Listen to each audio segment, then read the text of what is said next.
శ్రీమాత్రే నమ. జయ గురు దత్తాత్రేయ నమ. ఈ వీడియోలో మనం శ్రీ క్రోధినామ సంవత్సర ఫలితాలు కుంభరాశి వారికి ఏ విధంగా ఉండబోతున్నాయన్న విషయాన్ని మనం ఈ వీడియోలో పరిశీలిద్దాం. మరి ఈ ఉగాది సందర్భంగా మరి కుంభరాశి వారి యొక్క బడ్జెట్ ఏ విధంగా ఉన్నది, వీళ్ళ సంవత్సరాన్ని ఏ విధంగా ప్లాన్ చేసుకోవాలి అన్న విషయాన్ని ఈ వీడియోలో పరిశీలిద్దాం. వీళ్ళ యొక్క ఆదాయం 14, వ్యయం 14గా ఉండడం జరిగింది. సో అందువల్ల వీళ్ళ యొక్క స్టాండర్డ్స్, ఇన్కమ్ యొక్క స్టాండర్డ్స్ పెరగడం జరిగింది. అంటే ఏదైనా ఆదాయం వ్యయం సమానంగా ఉన్నాయి అనుకుంటాం. అదే ఆదాయం 2 వ్యయం 2 ఉంటే వాడు చాలా పూర్ లివింగ్ ఉంటుంది ఈ సంవత్సరం అని అర్థం. అదే ఆదాయం 6 వ్యయం 6 అనుకుందాం, ఏదో మిడిల్ క్లాస్గా ఏదో పోతూ ఉంటుంది అనుకుందాం. మరి ఇప్పుడు 14 వచ్చింది కాబట్టి మరి ఇన్కమ్ చాలా రెట్లు పెరిగింది. అలాగే దాని తగ్గట్టు ఆదాయం కూడా, ఖర్చు కూడా పెరగడం జరిగింది. ఎందుకంటే మరి గత కొంతకాలంగా ఈ కుంభరాశి వారి డెఫిసిట్లోనే ఉన్నారు కదా. ఒకేసారి ఆదాయం పెరగడంతో పాత అప్పులే తీర్చుకొని కొంతవరకు బయటపడే ఆలోచనలో మొత్తం మీద ఈ సంవత్సరం చివరి నాటికి జీరో బడ్జెట్ అన్నమాట. మిగులు ఉండదు, తగులు ఉండదు, అప్పులాగా ఉంటుంది, ఆదాయం అంతా ఖర్చు అవ్వడం జరుగుతుంది. అంటే వడ్డీలు కట్టినాక వాటికి సరిపోద్ది అనమాట. అయితే మొత్తం స్టాండర్డ్ లివింగ్ బాగుంటుంది, ఫస్ట్ క్లాస్లో ప్రయాణం చేయనట్టు ఉంటుంది లైఫ్ అంతా కూడా ఈ సంవత్సరం వరకు. సో దాన్ని జాగ్రత్తగా ప్లాన్ చేసుకోండి. ఇంకా మరి ఆదాయం ఎటు పెరిగింది కాబట్టి మరి ఎప్పుడూ ఉన్నటువంటి చికాకులు ఉంటాయి కాబట్టి కొంతవరకు ఖర్చులు తగ్గించుకుంటే, కనీసం ఒక 30% తగ్గించుకుంటే మీరు గతంలో ఉన్నటువంటి అప్పుల నుంచి బయటపడే అవకాశం ఉండదు. సో ఇది పక్కన పెడితే రాజపూజ్యం 6, అవమానం 1. సో ఇది కూడా బాగుంది. ఎందుకంటే రాజపూజ్యం బాగుందంటే కంపల్సరీగా మీరు మీ రుణదాతల దగ్గర నుంచి మాట పడకుండా వాళ్ళ టైంకి వాళ్ళు పే చేయడం జరుగుతుంది. అలాగే ఉద్యోగస్తులకి ఎలాగ ఉంటుందంటే గతంలో ఆగిపోయిన ప్రమోషన్ కానీ, అలాగే తొందరగా మీకు ప్రమోషన్ రావడం, అలాగే వృత్తిలో మీరు కష్టానికి తగ్గట్టుగా హోదా పెరగడం, ఏదో ఒక గుర్తింపు, అధికారుల ప్రశంసలు రావడం జరుగుతుంది. అంతకని ఏముంటుంది రాజపూజ్యం అంటే. అవమానం చాలా తక్కువగా ఉంది కాబట్టి 99% ఇచ్చిన మాట నిలబెట్టుకుంటారు. అలాగే రాజకీయ రంగంలో ఉన్న వాళ్ళకి వాళ్ళు కోరుకున్న పార్టీలో, వాళ్ళు ఉన్న పార్టీలో సీటు, టికెట్ వస్తుంది. అలాగే పోటీల్లో కూడా సునాయాసంగా విజయం సాధిస్తారు. అలాగే క్రీడా రంగంలో ఉన్న వాళ్ళకి కూడా ఒక 10 గేమ్స్ పాల్గొంటే ఒక 8 ఆటలు నెగ్గుతారు. అంటే క్రీడా రంగం అంటే ప్యాకెట్ లాంటి క్రీడ అనుకోవద్దు.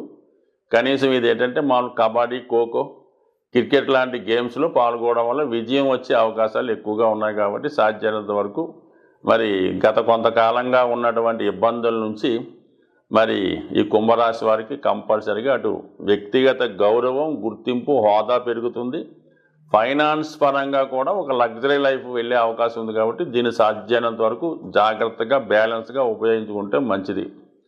అయితే మరి శని రాశి అందు ఈ సంవత్సరం అంతా ఉండడం జరుగుతుంది. అంటే మీ యొక్క ధర్మ త్రికోణాన్ని మరి శని పరిపాలిస్తారు కాబట్టి చాలా నిజాయితీగా ఉంటారు, క్రమశిక్షణతో ఉంటారు.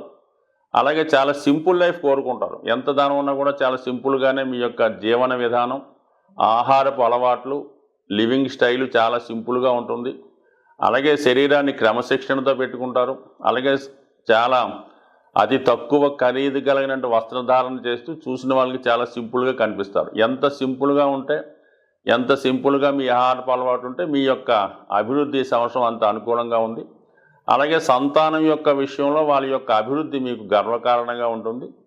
అలాగే వాళ్ళకి ఉద్యోగ ప్రయత్నాలు కానీ, వారికి వివాహ ప్రయత్నాలు కానీ జరిగే అవకాశం ఉంది. ముఖ్యంగా ఈ రాశిలో ఉన్నటువంటి స్త్రీలకి ఉపాధి అవకాశాలు వచ్చే అవకాశం ఉంది. అయితే ఎక్కువగా వీళ్ళు ఉపవాసాల పేరుతో నియమంగా ఉండడం వల్ల శరీరాన్ని, అంటే మరి ఉపవాసాలు ఎక్కువగా చేసి ఆరోగ్యం పాడు చేసుకునే అవకాశం ఉంది. కాబట్టి సాధ్యమైనంత వరకు మరి జాగ్రత్తగా స్త్రీలు మాత్రం ఆరోగ్యాన్ని కాపాడుకోవాలి. ఇక 3వ స్థానంలో సంచరిస్తున్నటువంటి గురు భగవానుడు మరి మనకి మే 1వ తారీఖు నుంచి 4వ స్థానమైనటువంటి వృషభ రాశిలోకి ప్రవేశిస్తాడు. అంటే ఇది మోక్ష త్రికోణాన్ని పరిపాలించడం జరుగుతుంది. సో ఈ కారణం వల్ల విద్యార్థులైతే కంపల్సరీగా మరి గృహాన్ని విడిచి హాస్టల్లో కానీ దూరంగా ఉండి చదువుకోవలసి వస్తుంది. అంటే ఇది ఈ సంవత్సరంలో ఎప్పుడన్నా జరగవచ్చు, మే 1వ తారీఖు నుంచి. అలాగే బాధ్యతలు విరమించి పెద్ద వయసులో ఉన్నవాళ్ళు ఏదన్నా పుణ్యక్షేత్రంలో కానీ, సో ఏదైనా షిరిడీ లాంటిది కానీ, పుట్టపర్తి లాంటి క్షేత్రంలో ఒక ఆశ్రమాన్నో గృహాన్ని తీసుకొని అక్కడ స్టే చేయవలసి ఉంటుంది. మరి కొంతమంది అయితే ఏదైనా ఒక కంఫర్టబుల్గా ఉన్నటువంటి ఓల్డేజ్ హోమ్లో చేరే అవకాశం కూడా ఈ సంవత్సరం కనబడుతుంది. మొత్తం మీద మాత్రం ఉన్న ప్లేస్ నుంచి వేరే ప్లేస్కి మారడం, అది ప్రశాంతంగా హాయిగా ఉండడం జరుగుతుంది. అలాగే శని భగవానుడు ఓకే. అయితే ధన త్రికోణంలో 2, 6, 10 స్థానాల్ని రాహు పరిపాలిస్తాడు. అంటే మీనరాశిలో ఉన్నటువంటి రాహు 2, 6, 10 భావాలు యాక్టివేట్ చేయడం వల్ల సంపాదించే విషయంలో చాలా జాగ్రత్తగా వ్యవహరించాలి. కుటుంబ సభ్యుల ప్రవర్తన మీకు ఇబ్బంది కలిగిస్తుంది. ఇతరుల యొక్క ప్రమేయం మీ కుటుంబ విషయాల్లో కలగజేసుకోవడం వల్ల చాలా అసహనానికి పాటిస్తూ ఉంటారు. సో ఏదైనా కుటుంబ సభ్యుల ప్రవర్తన మీకు ఇబ్బందికరంగా ఉంటుంది. అలాగే సంపాదన విధానంలో కూడా మీ కుటుంబంలో ఒకరు మరి ఏదో అక్రమార్జనం వల్ల వేరే కారణాల వల్ల ఇబ్బంది పడవచ్చు. లేదంటే ఏదన్నా మీ కుటుంబంలో ఒకరు ఇంటర్ కాస్ట్ మ్యారేజో ఇంకో విధమైనటువంటి మీకు నచ్చని కార్యక్రమాలు మీ కుటుంబ సభ్యులు చేయడం వల్ల చాలా కుటుంబ విషయాల్లో మనస్తాపానికి గురవుతారు.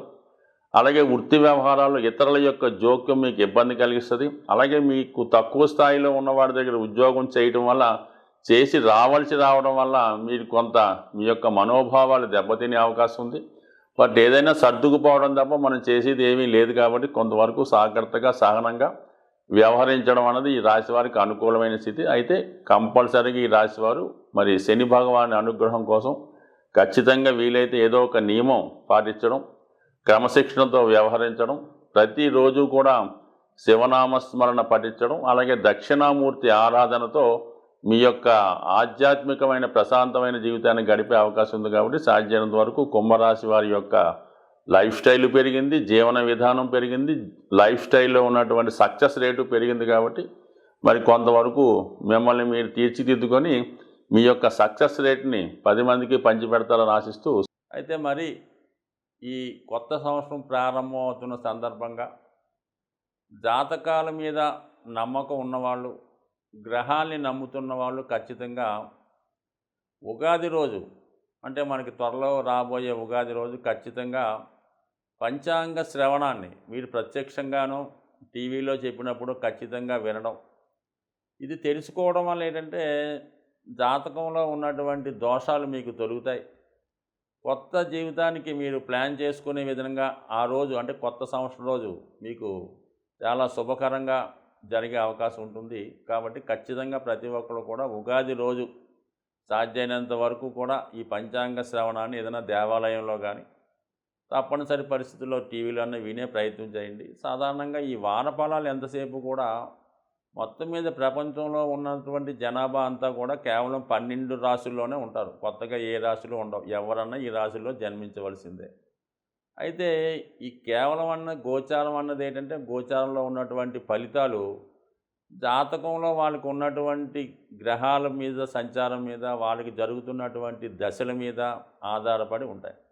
ఉదాహరణకి సింహరాశి వారికి రాజకీయ రంగంలో విజయం లభించే అవకాశం ఉందని చెప్తాం అనుకోండి. మరి అందరూ రాజకీయ రంగంలో ఉంటారా? ఎవరైతే సింహరాశిలో రాజకీయ రంగంలో ఉంటారో వాళ్ళకి ఇది వర్తిస్తూ ఉంటుంది. వేరే వాళ్ళకి వేరే నాయకత్వ లక్షణాలు లాంటివి రావచ్చు.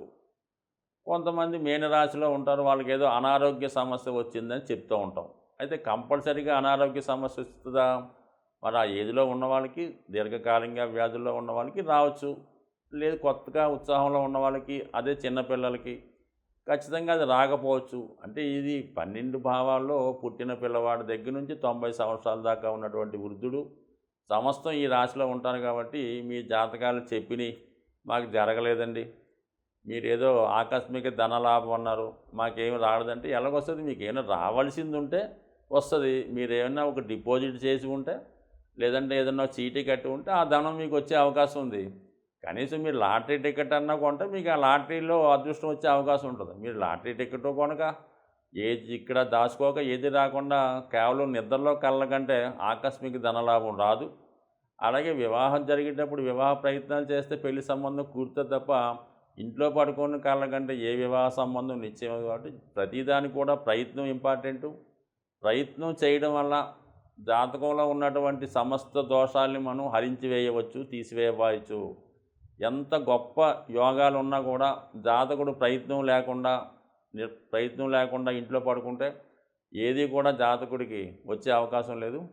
కొన్ని యోగాలు కళ్ళలో జరిగిపోతుంటాయి. కాబట్టి ఏదన్నా ప్రయత్నం ఇంపార్టెంటు.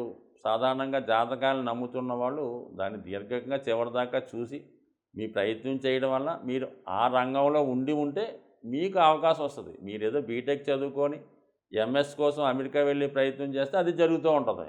మీరేదో 10th క్లాస్ పోయి అమెరికా ప్రయత్నం వస్తే ఎలాగొస్తుంది?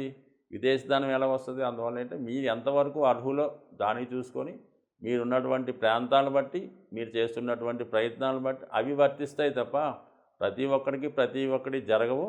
ఉన్నాయి జరగాలన్నా లేని రావాలన్నా ఏదన్నా ప్రయత్నం ఇంపార్టెంటు. సో నా ఉద్దేశంలో కార్యసాధన ఉన్నవాడు, సమర్థుడు, టాలెంట్ ఉన్నవాడు ఎప్పుడు కూడా జాతకాలను నమ్మకూడదు. వాడు స్వయం కృషితోనే పైకి వెళ్ళాలి. ఆ ప్రయత్నం అలా చేసుకుంటే ఖచ్చితంగా వాడికి విజయం వచ్చే అవకాశం ఉంది. ఎప్పుడైతే బలహీనుడే జాతకాలను నమ్ముతాడు, ఇతరులను ఆశ్రయిస్తూ ఉంటాడు, ఇంకో ప్రయత్నం చేస్తూ ఉంటాడు తప్ప ఎప్పుడు కూడా సమర్థుడు విజయం వైపు ప్రయాణించడంలో ఎప్పుడూ జాతకాలను నమ్మకుండా స్వయం కృషితో ముందుకు వెళ్ళడమే మంచిదని నా యొక్క అభిప్రాయం. అది నిజం కూడా. స్వస్తి.